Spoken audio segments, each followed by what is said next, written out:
Bienvenidos a Novelas de Terror y Suspenso. Yo soy el narrador de la morgue.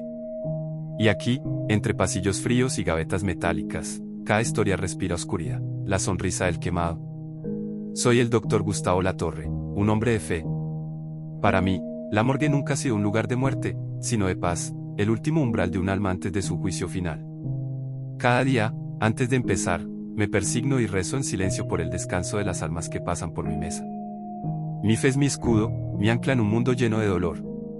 Esa noche, mi rutina se rompió por completo. Un cuerpo calcinado, rescatado de un incendio en un viejo almacén, fue la interrupción.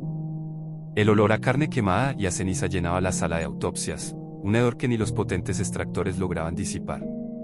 Me acerqué, murmurando una oración. Al levantar con cuidado la manta blanca que cubría el cuerpo, el terror me golpeó en el estómago. El cuerpo estaba carbonizado, casi irreconocible. Pero el rostro no estaba tan dañado. Y en ese rostro, a pesar de las quemaduras de tercer grado que le habían derretido la piel, había una sonrisa.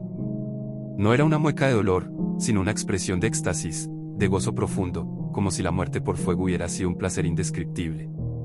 Me quedé paralizado por un segundo, el bisturí en mi mano temblaba. Me obligué a concentrarme. Es solo la rigidez post-mortem, me dije, una contracción muscular. Sí, eso era. Empecé la autopsia, con la música suave de un cassette de cantos gregorianos intentando ahuyentar el silencio opresivo. Mientras trabajaba, mi concentración se rompió por un sonido que no pertenecía a la música. Una risa. Era una risa tenue, casi un murmullo, que parecía venir de un rincón oscuro de la sala. La ignoré. La sugestión, el cansancio, me repetía. Pero a medida que avanzaba en el examen, la risa se hizo más clara. Era infantil, juguetona, y parecía rebotar en las paredes frías. Me detuve con el bisturí en el aire. La sonrisa en el rostro del cadáver se había ensanchado, su boca carbonizada era un abismo de felicidad. Cerré los ojos y me concentré en mis oraciones, recitando el Ave María en mi mente. Mientras rezaba, la risa disminuyó, convirtiéndose en un eco distante. Terminé la autopsia con las manos temblorosas. Apenas documenté mis hallazgos, me deshice de los guantes y salí de la sala, sintiendo que el aire volvía a mis pulmones. Cerré la pesada puerta de acero y suspiré de alivio. Fue entonces cuando la escuché. Una risa. Pero esta vez no era tenue ni infantil. Era una carcajada salvaje y profunda, que resonó en el pasillo vacío. Venía de la sala de autopsias que acababa de cerrar. El pánico se apoderó de mí. Corrí fuera de la morgue, subí a mi auto y manejé sin rumbo, sintiendo que la risa me perseguía. La serenidad de mi fe se había roto. No podía volver. Mi mente, mi corazón, mi alma, no podían soportar lo que había presenciado. No regresé a mi trabajo en un mes. Pasé los días en casa, rezando, intentando recuperar la paz que la sonrisa y la risa me habían robado. Mis manos, que antes eran firmes, ahora me temblaban constantemente. Mi familia, preocupada, me acompañaba, pero mi miedo era una soledad que no podía compartir. Con el tiempo, y con la ayuda inquebrantable de mi fe, mi voluntad comenzó a afirmarse de nuevo. Me recordé a mí mismo que el mal existe, pero que la fe es la armadura para enfrentarlo. Un día, después de un mes de ausencia, volví a la morgue. El miedo aún estaba allí, pero también la convicción. En mi mesa de autopsias, donde antes solo había silencio, ahora volvía a resonar el eco de la vida, de un hombre que había enfrentado el terror y lo había vencido, no con un bisturí, sino con la fuerza de su espíritu. A partir de ese día, cada autopsia es una batalla. Y cada oración, una victoria. Gracias por relatar mi historia. Huellas y misterio. Javier, el embalsamador, se sentía más cómodo en la quietud de la noche. La funeraria de Toluca era un lugar de paz artificial, y el único sonido era el zumbido constante del aire acondicionado. Estaba preparando un cuerpo, una tarea rutinaria, hasta que notó un detalle inusual. Los pies del difunto estaban cubiertos de un barro espeso y oscuro, como si hubiera caminado por un campo después de una tormenta. El barro era terco, no quería desprenderse. Frustrado, Javier decidió tomar un descanso.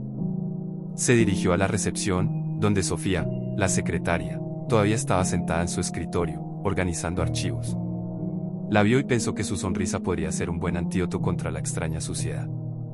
Justo cuando Javier estaba a punto de hablar, un grito agudo y penetrante resonó en el pasillo.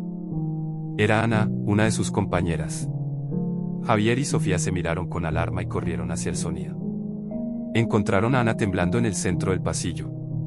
Estaba señalando el suelo, donde una serie de huellas de barro oscuro se extendían desde la puerta de la sala de embalsamamiento.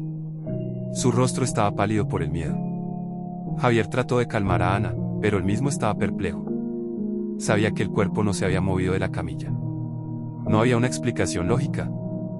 Después de ayudar a Ana a sentarse, regresó a la sala de embalsamamiento, con el corazón latiendo con fuerza.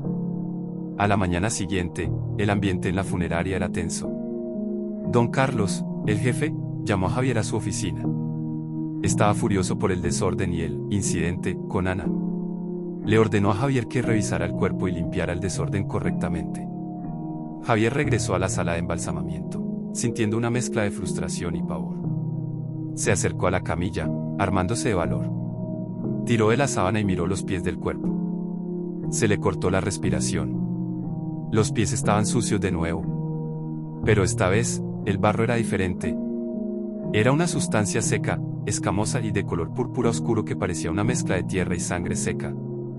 Era un tipo diferente de horror. Javier se quedó allí, congelado. Miró de los pies al suelo, pero no había nuevas huellas. El barro solo estaba en el cuerpo. No podía explicarlo. La parte racional de su mente gritaba por una respuesta lógica, pero no había ninguna. Se quedó solo en la habitación, mirando el misterioso barro. Sabía que tendría que decírselo a don Carlos, pero, ¿qué podía decir? ¿Cómo podía explicar lo imposible? El zumbido silencioso del aire acondicionado era ahora un susurro amenazante, y la funeraria ya no se sentía como un lugar de descanso pacífico, sino como un lugar donde los muertos no se quedan quietos. Un cadáver tenebroso. Me habían trasladado a un hospital nuevo. Al parecer, el antiguo forense había dejado esa profesión. No me dijeron el motivo, solo que era la presión por la carga de trabajo. No me dejaron presentarme, solo me informaron que había un cadáver que preparar. Lo raro fue que el informe del antiguo forense estaba en la mesa y había dejado algo escrito. Su herida se abrió. Quedé con una que otra duda, pero seguí con mi trabajo. El cadáver era de un joven de 18 años que había perdido la vida en un accidente de tránsito. Así estaba en el informe que me habían entregado. Pero cuando levanté la sábana blanca, casi salgo corriendo del lugar. El chico no tenía piel. Su carne estaba chorreando sangre y sus ojos estaban cosidos, igual que su boca.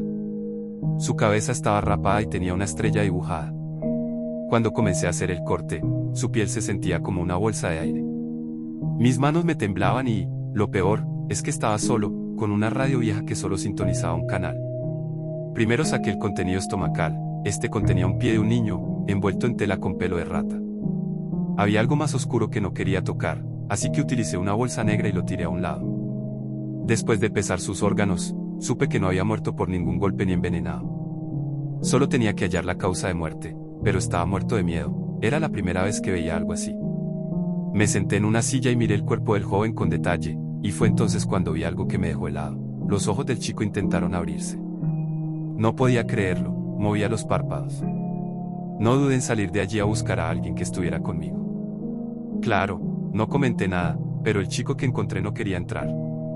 Le pregunté el motivo y él me dijo que ese chico lo habían usado para un sacrificio humano. Me quedé congelado y en mi informe anoté que había muerto por asfixia. En toda mi carrera, nunca había tenido una experiencia tan traumática como esta. A veces lo recuerdo y me da escalofríos ese cadáver tenebroso. Gracias por narrar mi historia.